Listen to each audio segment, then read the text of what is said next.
Augustus. Augustus was the first emperor of Rome and the man who transformed a collapsing republic into a powerful empire. Born Octavian, he was the adopted heir of Julius Caesar and rose to power after years of civil war. Once he defeated his rivals, he carefully avoided calling himself a king and instead ruled under the title princeps, meaning first citizen. Augustus reorganized the government, stabilized the economy, and created a professional army loyal to the state rather than individual generals. His long rule brought peace after decades of chaos, beginning a period known as the Pax Romana. Because of these changes, Augustus set the model for how future emperors would govern Rome. Tiberius succeeded Augustus in AD 14 and was one of Rome's most capable yet controversial rulers. He had been a respected military commander and was known for his discipline and intelligence. As emperor, he continued Augustus's policies, kept the empire financially stable, and avoided unnecessary wars. However, his personality was secretive and suspicious, which made many senators uneasy. Later in his reign, he withdrew from Rome to the island of Capri, leaving much of the administration to his officials. This distance from politics damaged his reputation and created an atmosphere of fear and intrigue in the capital. Caligula began his rule in AD 37 with enormous popularity. As the son of the beloved general Germanicus, many Romans saw him as a symbol of hope. Early in his reign, he granted bonuses to soldiers and reduced some taxes. But after a serious illness, his behavior became unpredictable and extreme. Ancient historians describe him as cruel and erratic, accusing him of humiliating senators and spending vast amounts of money on personal luxuries.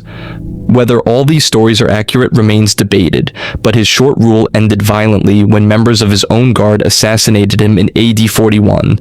Claudius became emperor unexpectedly after Caligula's assassination. Previously, he had been overlooked because of physical disabilities and was often mocked by members of the royal family. Despite this, he proved to be a thoughtful and capable administrator. Claudius expanded the empire by conquering Britain in AD 43, a major achievement that brought new wealth and territory to Rome. He also improved the legal system and built large public works such as aqueducts and harbors. Although he relied heavily on advisors and freedmen, his reign strengthened the empire in many practical ways. Nero ruled from AD 54 to 68 and is remembered as one of Rome's most infamous emperors. Early in his reign, he was guided by experienced advisors and governed reasonably well. Over time, however, he became more focused on artistic pursuits, public performances, and extravagant building projects. The Great Fire of Rome in AD 64 devastated large parts of the city, and although Nero organized relief efforts, rumors spread that he had caused the disaster. In response, he blamed a small religious group known as Christians, beginning one of the earliest persecutions of that community. Growing unrest eventually led to revolts, and Nero took his own life when he realized he had lost support. Galba came to power in AD 68 during a year of intense political instability known as the Year of the Four Emperors. He had been a respected governor who joined a rebellion against Nero. When Nero died, Galba was recognized as emperor by the Senate.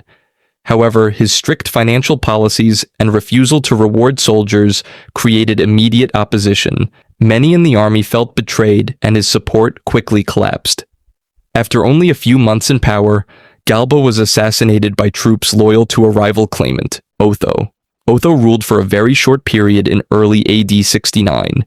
He had initially supported Galba, but turned against him when he realized he would not be chosen as successor. With help from the Praetorian Guard, Otho seized the throne after Galba's assassination. Almost immediately, he faced a challenge from another general, Vitellius, whose legions were marching toward Italy. Otho attempted to stop them, but suffered defeat in battle. Rather than prolong a civil war, he chose to take his own life, believing it would spare Rome further bloodshed. Vitellius became emperor shortly after Otho's death in the same turbulent year. He had the backing of powerful German legions and entered Rome as a victorious commander. His reign, however, was marked by heavy spending and weak leadership.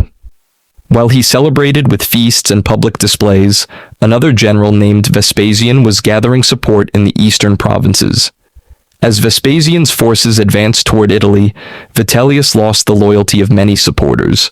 He was eventually captured and killed during fighting in Rome later that year. Vespasian. Vespasian finally brought stability after the chaos of AD 69.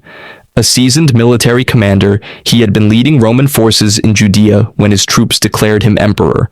Once he secured power, he focused on rebuilding Rome's finances and restoring order.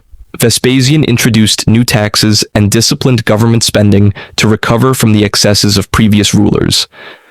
One of his most famous projects was the construction of the Colosseum, which became the largest amphitheater in the Roman world.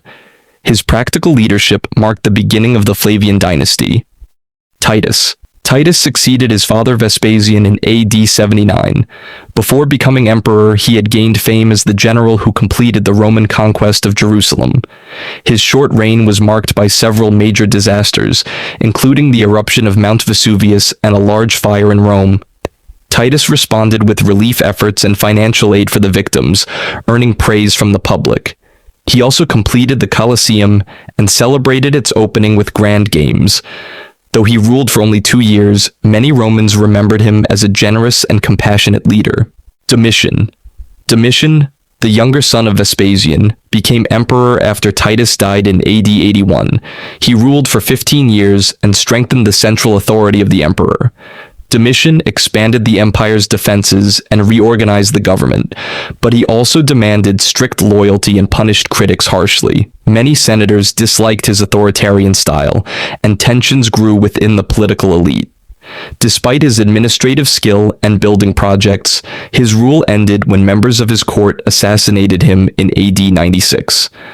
His death closed the chapter of the Flavian dynasty and opened a new phase in Roman imperial history.